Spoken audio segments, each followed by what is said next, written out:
Jérete, hoy es 18 de febrero de 2025.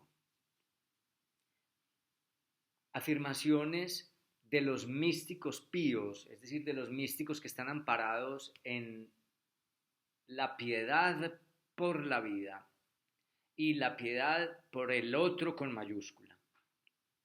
Hay muchos. Pululan en las religiones del mundo y en algunos pensadores o místicos solitarios, no subscriptos a alguna institución o a alguna religión particular. La tradición, y lo he dicho ya en esta lista de reproducción y en otros momentos, la tradición con justicia habla de lo místico como algo trascendente, como algo que alivia, como algo que aligera, porque usualmente se correlaciona con la divinidad. Divinidad que puede estar puesto en un dios, en una diosa, en la divinidad que hay en sí, etcétera. Pero yo utilizo y he utilizado el término místico pío no solo para referirse a la trascendencia en una divinidad, es decir, lo saco del ámbito religioso para señalar que más bien se trata de una piedad por la vida, porque hay místicos que no están dentro de la religión y que sin embargo quedan, pese a haberse desbaratado y pese a haberse aminorado y pese a haberse disuelto y de haber aprendido de la disolución que presenta el facto místico, estos píos quedan en todo caso, pese a aporreados, pese a desencajados, pese a desconfigurados, atados a la figura de lo real o del lugar del otro con mayúscula como algo en lo que se puede estar bien enclavado. Esta gente está bien enclavada en ese lugar del otro, siente que ese otro no solamente es un asidero, sino que es algo que los sostiene.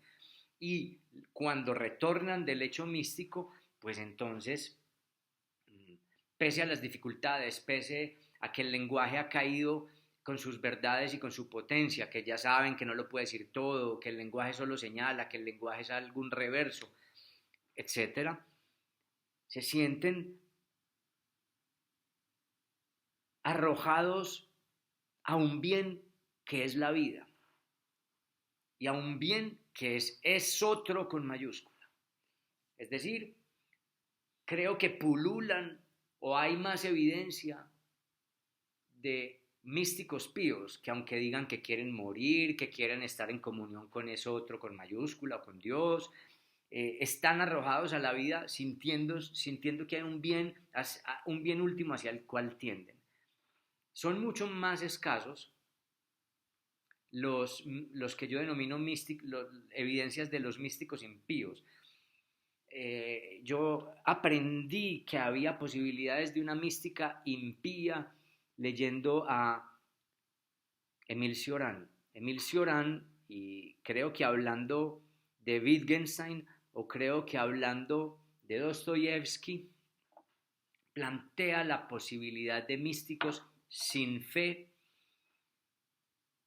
y en su propia literatura, quiero decir la de Cioran, uno puede vislumbrar o colegir de ella una mística que sigue siendo entonces un encuentro con lo real, pero que no apalanca, que no alivia, que no aligera, porque es una mística que no produce fe, no produce trascendencia póstuma y que deja al sujeto ante la nada, ante una inanidad, ante una fatuidad. Cioran dice en un texto que se llama, o al menos compilado así, Adiós a la filosofía, en un texto, creo que es en el de genealogía del fanatismo, creo que es ahí, y si no, pues en algún otro texto suyo, que no hay más iluminación que, a la, de la vanidad, que el entendimiento de la vanidad del yo y la inanidad de la vida. Es decir, hay una mística que no produce fe, que no apalanca en la vida. Es un encuentro, he dicho muchas veces ya, con lo real, con el lugar del otro, más además es un encuentro con una nada, el sujeto no tiene a qué apalancarse, no tiene hacia qué tender y no sentirá que la vida es un bien. Yo tengo eso medianamente explicado, digo medianamente porque hablar de lo real es imposible, hablar de lo real es vano, hablar de lo real es ufanía, porque es que es intentar hablar acerca de lo que no se puede referir, de lo inefable, de lo real no de la ciencia, sino de lo íncito, de lo éxtimo, de la marca de lo real en sí. En otra oportunidad, quizás pueda referirme a que aunque un científico mirando la vastedad del universo pueda sentirse humillado y puede sentir esa contemplación del universo como un hecho místico porque entiende la pequeñez del yo, eso no es un encuentro con lo real de sí. Es una mística, digamos, por deducción de apabullamiento, por pequeñez. Pero la mística es el encuentro de lo real, de la marca del otro que hay en sí. Plotino lo decía, pues obviamente de manera pía, como hallar lo divinal que hay en sí, una especie de conócete a ti mismo. El misticismo puede ser un gnosis seaftón, pero que en últimas es un gnosis seaftón que no coincide con el yo, sino con un más allá del yo. Bueno, todo esto para decir que pululan los ejemplos de místicos píos y escasean los de los místicos impíos, sea porque las instituciones no los oyeron, sea porque prefirieron el silencio y no escribieron, sea porque se perdieron sus testimonios. Pero yo me interesé mucho desde la lectura de Cioran por algunos testimonios de lo que Cioran llama místicos sin fe, aunque utilicen a veces palabras de la tradición mística como Dios, como éxtasis o como trascendencia, pero no para referir a la religión, no para referir a la fe, no para referir un alivio. Básicamente, formas ya vacías de lo religioso para tratar, porque es que en últimas son los religiosos, los pensadores religiosos, los místicos de la religión, al menos en Occidente, quienes han sabido nombrar de una manera, o al menos rasguñar de una manera muy interesante a eso real. Y entonces los términos se suelen, por tradición además, tomárseles prestados. Hoy quiero leer dos de estos testimonios, brevemente. Uno de ellos está en Sobre el cuerpo de André Comte Sponville y dice así. Y el otro es uno de Cioran, que se encuentra en el libro de Fernando Sabater o en el libro de conversaciones entre Fernando Sabater y Cioran, que se llama Conversaciones. Dice en Sobre el cuerpo André Comte Sponville. Lo que sorprende cuando se lee los textos místicos de Santa Teresa es su extrema pobreza. Esto no quiere decir que sean insinceros, al contrario, pero tampoco quiere decir que lo inefable sea ahí una prueba de lo sobrenatural. El éxtasis es un estado del cuerpo, no más allá, sino un más acá del lenguaje. No hay éxtasis que no sea corporal. Una droga podría producir el mismo efecto. ¿Y qué prueba una droga? Hasta aquí esta primera parte porque tengo otro apartado del mismo autor. Es evidente que este fragmento me influyó mucho en su momento, lo leí hace muchísimos años, para, para esgrimir mi planteamiento acerca de los místicos impíos e incluso de los píos. El éxtasis, tomado topológicamente, psíquicamente, es la disolución de un yo que le permite al sujeto encontrarse con el otro con mayúscula, con el lugar del otro con mayúscula. Y de eso queda explicado por si quien está mirando este video quisiera remitirse a Helio o a él en una lista de reproducción que se llama Allí donde Dios y la nada coinciden. Este fragmento resultó ser, sin yo saberlo en su momento, fundamental para esgrimir la idea de que si el éxtasis es el encuentro con lo real, que implica una disolución del yo, que se siente como un hecho pasivo, que aminora al sujeto entendido tópica y psíquicamente, pues entonces ese encuentro con lo real, dependiendo de las convicciones previas del sujeto o de la angustia que le produce no poder referir de lo real, pues se convierte, por ejemplo, o toma herramientas de discursos religiosos, pues puede asumir que eso real es Dios, que eso real que se encontró es lo uno, y que si esas convicciones no convencen, si esas convicciones de otros o si esos argumentos de lo divino no convencen, pues a ese encuentro con lo real, el místico impío lo llamará la nada. Lo planteé pues como si el sujeto sostiene o no algo de lo imaginario que vela el agujero, con Lacan. Este primer fragmento de Sponville fue para mí fundamental porque da la posibilidad de que es que Dios no es más que una presunción. A esa presunción se la llama fe. Ese encuentro con lo real, el sujeto coliga, y yo creo que lo digo, y lo digo explícitamente en mi charla, allí donde Dios y la nada coinciden, es una ligazón que no puede ser comprobada y por eso se llama fe. Eso que a mí me pasó, eso que a mí me hizo padecer gozo o terror o lo que fuere, yo lo veo, yo estoy hablando pues como en un místico hipotético, yo lo veo como algo bueno, como un bien, aunque sufra, aunque no lo entienda, aunque me desborde, etcétera. Yo creo que eso que me padeció a mí, estoy convencido de que eso que padecí es Dios. El impío, por su lado, dirá, eso que yo padecí es la nada de mí, la nada de lo que fui y la nada de ser. Porque es que allí donde el pío pone el ser de Dios, por mantener la cortina o el velo del imaginario, el impío ha traspasado incluso, se le ha caído el velo del imaginario y ve literalmente el agujero lóbrego, la umbra, no ve luz, no ve ser. Y creo pues que este fragmento de Comte Sponville me parece interesante o me parece significativo o influyente para mí en su momento. Que un místico diga que eso es Dios no prueba nada. Y no tiene por qué probarlo. Dios es lo injustificable, Dios es lo improbable, Dios es una presunción. Y a eso a eso se le llama fe. Que el piadoso lo crea, pues es su convicción, es su problema. A mí siempre me ha parecido antes sospechoso eso que hacía, por ejemplo,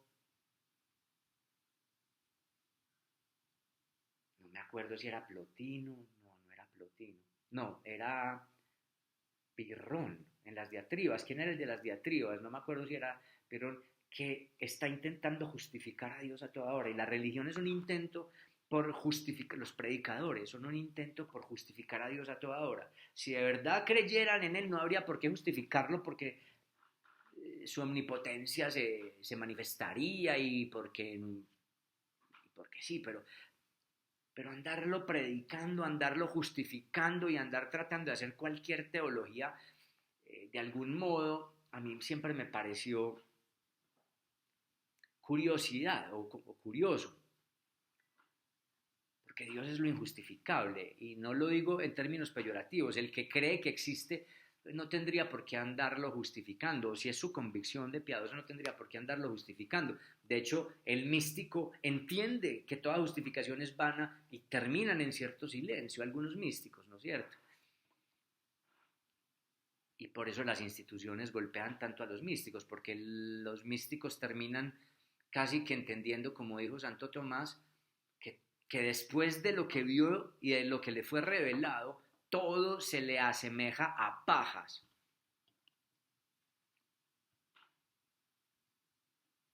Creo que tengo la cita casualmente por aquí. Vamos a mirar. Creo que tengo la cita por aquí. Omnia quescripsi videntur mi pale respectu eorum que vidi et revelata sunt mi. La releeré. Omnia quescripsi Videntur mi pale respectu eorum que vidi et revelata sunt mi. Lo hago con la pronunciación eclesiástica, listo, no con la restituta. Y lo traduzco, se puede traducir como me parece, ese es el videntur, que todas las cosas que escribí son pajas respecto de aquellas que me fueron reveladas y vi. Es decir, que hasta Santo Tomás, después de haber escrito la Suma y todos los libros, un hombre tan prolífico,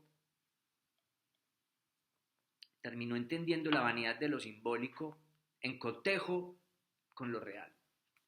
Con lo real que para Tomás, para Santo Tomás Aquinate, es Dios, obviamente. Pero volvamos a Sponville, porque dice, pero tampoco quiere decir que lo inefable sea ahí una prueba de lo sobrenatural.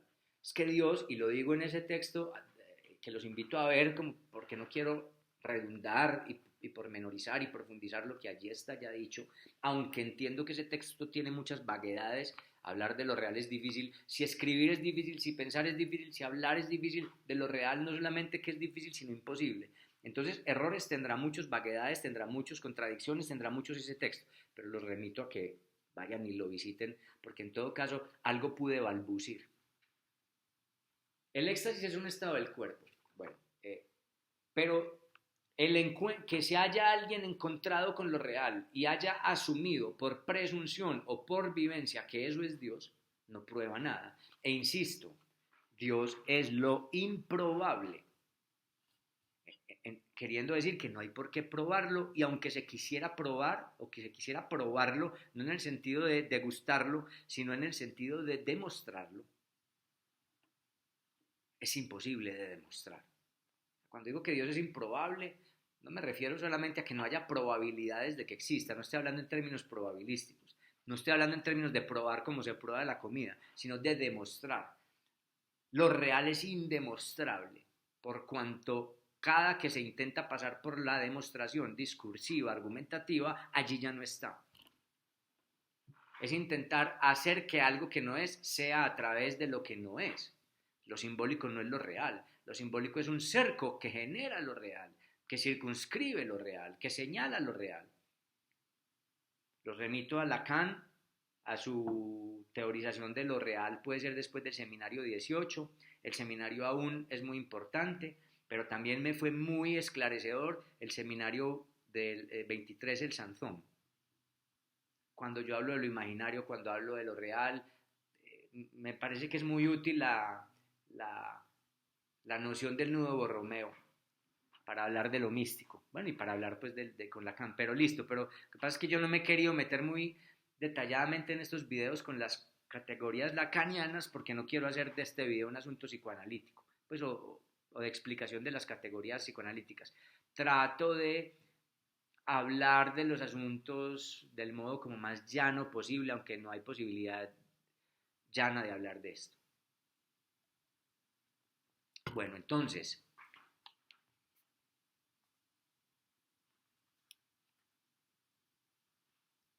es verdad, es convicción para quien presume que eso es Dios. Y es verdad, es convicción que eso es nada. Es que, ¿qué significa que sea una convicción o verdad? Que el sujeto lo vive como vero. Que está lo que los griegos llamaban y seguimos llamando tomigion o tomigiotaton. Lo más interno, lo más inefable, lo más íntimo e insondable. Es una sensación, es una convicción indemostrable. ¿Que eso es Dios? Bueno. Pero dice Sponville, eso no prueba nada, pero es que tampoco habría que andarlo probando. Esto no quiere decir que no sean insinceros los textos de Santa Teresa, al contrario, pero tampoco quiere decir que lo inefable sea ahí una prueba de lo sobrenatural. Esto para mí fue muy importante porque dilucidé que lo místico es un encuentro con lo real, pero en la tramitación de esa convicción, y esa convicción misma son adjudicaciones del sujeto, son posiciones del sujeto. Que el sujeto diga, ahí hay Dios, es una manera de declarar su posición ante el otro con mayúscula. Si había imaginario y lo ve bello, si estaba el registro de lo imaginario y lo ve bello, si siente que la vida es un bien por mor de lo vivido, son declaraciones de qué posición tiene el sujeto ante el otro, ante lo otro con mayúscula, no más. Ahora, llámelo Dios, llámelo la grandiosa, llámelo lo uno, llámelo nirvana, no sé, llámelo como quiera, pero son declaraciones que hablan de una posición del sujeto. Eso para mí fue esclarecedor, que en últimas la misticología no es más que el intento de declarar la posición de gozo que asumió, o de, sí, de gozo, o hasta de goce, aunque no son lo mismo, del sujeto ante el otro. El éxtasis, dice Sponville, es un estado del cuerpo, no más allá, sino un más acá del lenguaje. Y con eso creo que él está pensando en Lacan, o coincide con Lacan. Es que no se trata de un por fuera, de un ser en sí. No se trata de que Dios como entidad se manifiesta dentro de mí. Se trata de una posición en la que nos deja el lenguaje, lo real. No hay éxtasis que no sea corporal. Tercer gran argumento para mí. Se vive en el cuerpo, yo lo digo en la conferencia de allí donde Dios y la nada coinciden. Se vive en el cuerpo, aun cuando Platón en el Fedro diga que el cuerpo se ha superado, que el yo se ha superado, y cuando el cristiano diga que se salió del cuerpo y dicen tener una experiencia extracorporal, el éxtasis se siente en el cuerpo. Eso que gozó, lo gozó ahí. Una droga podría producir el mismo efecto. ¿Y qué prueba una droga? Bueno, he aquí pues una reflexión filosófica de Comte Sponville acerca de lo impío. Y vamos con una segunda parte de Sponville. Los místicos son los sensualistas de la religión. Aquí paro porque, para decir, cuando yo afirmaba que los místicos son los hedónicos, o son un modo de lo hedónico, no del hedonismo, un modelo hedónico, seguramente tenía influjos de este viejo texto de Sponville. Es increíble cómo los textos influyen en uno, se sumergen, empiezan por allá a mezclarse con otras ideas que uno tiene, y de repente emergen como otras ideas y uno mismo no se acuerda de dónde había obtenido las ideas. Pues, releyendo este texto de Sponville me doy cuenta de lo significativo que fue para mí y yo no lo supe. Ese Dios al que no se puede ver, sigo con Sponville, al que no se puede tocar, al que no se puede oír, pero al que se puede sentir, otra vez está lo estético, todo es fitón, y todo sentir pertenece al cuerpo. Ese Dios es material, es el último ídolo. Ilusorio, sin duda, dice Sponville, aunque no en tanto que es material, más bien en tanto que se cree que es Dios. O sea, Dios es una creencia. Creer que lo real de sí, lo éxtimo, es algo, es alguien, y no un vacío. Por otra parte, no siempre sucede lo mismo. Hay místicos sin Dios. He aquí otra vez la afirmación de los místicos impíos. Hay místicos sin Dios. Bueno, místicos sin Dios, perdón, esto puede ser también un místico pío. El budismo primitivo produjo varios. Sin pretender que sea ateo o que se niegue a Dios, no se toma esta molestia. Es forzoso hacer constar que el budismo no es en absoluto un teísmo, que no espera nada de los dioses, ni recompensa ni castigo. Ninguna culpa puede ser redimida. Ninguna culpa puede ser redimida, decía Buda. El hombre nace solo, vive solo y muere solo. No esperéis nada de los dioses, despiadados. Esperadlo todo de vosotros mismos. Y sin embargo, hay la evidencia de una mística budista.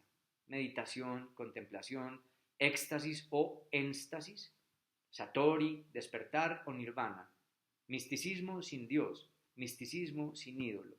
Es decir, es el encuentro con lo real sin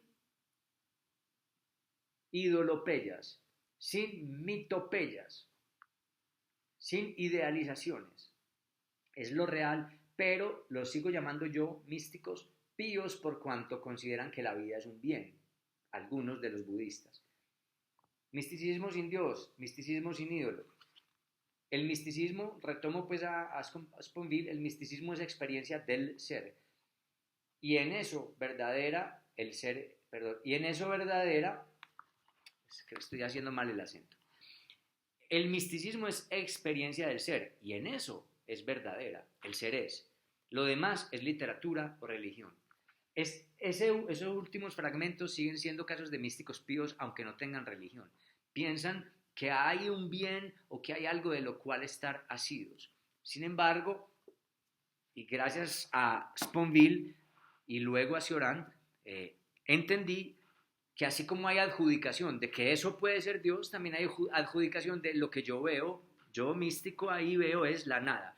Y a esa nada, a esos que ven la nada, a esos que no ven ser, a esos que no ven brillo, a esos que no ven certeza, a esos que padecen lo mismo que un místico pío en términos topológicos, pero que no, pero no en términos de propósito de la vida, de asidero de la vida, que quedan desasidos y no agarrados como el místico pío a algo. Yo los llamé místicos impíos. Y paso al segundo fragmento muy rápidamente de Emile Cioran, uno de los fragmentos que me fue también significativo e influyente en esta concepción de los místicos impíos. Eso está en un libro que se llama Conversaciones, que son entrevistas o conversaciones que suceden entre Cioran y Sabater, creo. Aquí está hablando del... Y si no son con Sabater, que creo que sí, pues hay varias conversaciones, varias entrevistas. Es que en este momento tengo separada la página, pero creo que hay varias entrevistas. Él está hablando aquí Cioran está hablando aquí del insomnio. Y dice, cito a Cioran, cuando vives totalmente solo, cuando el universo está evacuado, llegas como a un límite, y ese límite es lo que se llama Dios, en el fondo, para un no creyente. ¿Y por qué comprendía el maestro Eckhart? Va usted a ver por qué. El maestro Eckhart habla también de Dios como un límite, en cierto modo, pero que debe rebasarse. Hay que ir más allá de Dios, hasta la deidad. Emplea incluso, creo, la expresión de que la deidad, Dios, se derrama en Dios. Y durante esas noches de insomnio fue cuando comprendí la verdad, de verdad la mística, los estados últimos, porque en el fondo lo fascinante de la mística es que concibe los estados últimos, más allá no queda ya sino la locura. Estás en plena noche, todo se ha ido a paseo, pero surge ese Dios que no lo es, y tienes la impresión de una presencia misteriosa, y entonces experimentas a veces el éxtasis también. Y recuérdese, yo estimo que Cioran, esto es un inciso, yo estimo que Cioran es uno de los místicos impíos. Entonces miren que él habla de que él padeció un éxtasis, incluso evocando a la figura del otro con mayúscula, llamándola a Dios, sabiendo que es una mentira, sabiendo que para él eso es una ilusión.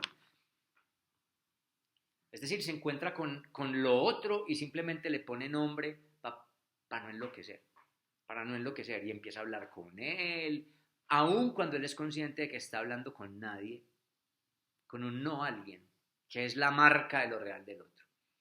Estás en plena noche, retomo, todo se ha ido a paseo, pero surge ese Dios que no lo es y tienes la impresión de una presencia misteriosa. Y entonces experimentas a veces el éxtasis también. Y esa es la razón por la que me gusta tanto Dostoyevsky. Ha descrito Dostoyevsky los éxtasis sin fe. De aquí tomé yo por primera vez la noción de los místicos impíos, que Cioran llama místicos sin fe. Éxtasis sin fe. Es Kirillov, el epiléptico. Todos los epilépticos de Dostoyevsky conocen el éxtasis sin fe. Y yo, sin ser epiléptico, he conocido también esos éxtasis, que te hacen comprender los éxtasis propiamente religiosos. Lo crea usted o no, he leído 5 veces el libro de la vida de Santa Teresa de Ávila. La de Ávila, no la de Lisieux. He leído casi todas las biografías místicas. Lo que se ve en esos estados es cómo podemos trascender a Dios.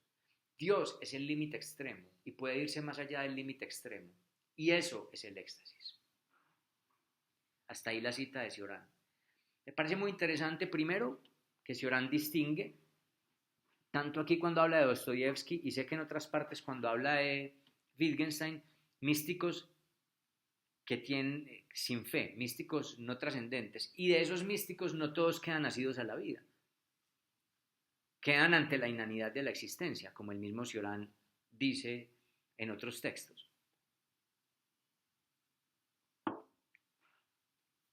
Dice cosas muy bonitas. Primero, que tener un éxtasis permite comprender también a los religiosos.